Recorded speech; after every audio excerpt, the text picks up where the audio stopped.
Hello, I'm Pastor Lois Helms, pastor of 3 churches in the St. Matthew's Charge, the United Methodist Church in the Orangeburg District, South Carolina. This is April the 17th, Friday. I'm going to read Psalm 90, verses 1 and 2. A prayer of Moses, a man of God. Lord, you have been our dwelling place all generations.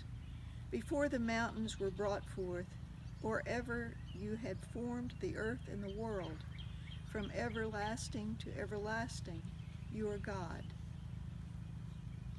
I've heard many people complain of cabin fever during these weeks of being confined to home. It is something we all tend to feel at times, accustomed, as most of us are, to having the freedom to come and go at will.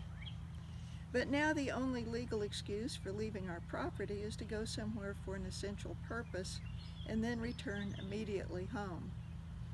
So it isn't surprising there are now an unprecedented number of people in America and other countries who are feeling at times that the walls of their dwelling are closing in on them.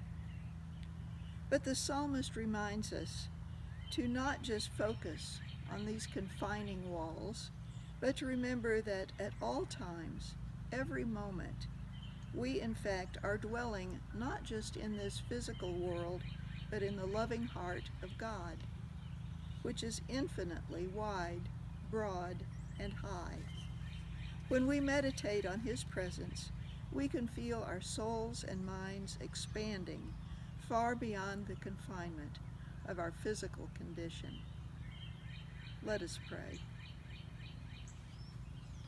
Dear Lord, help us to recognize we are residents of your kingdom, a kingdom where we can freely soar with the eagles above all that confines us and holds us down and threatens us.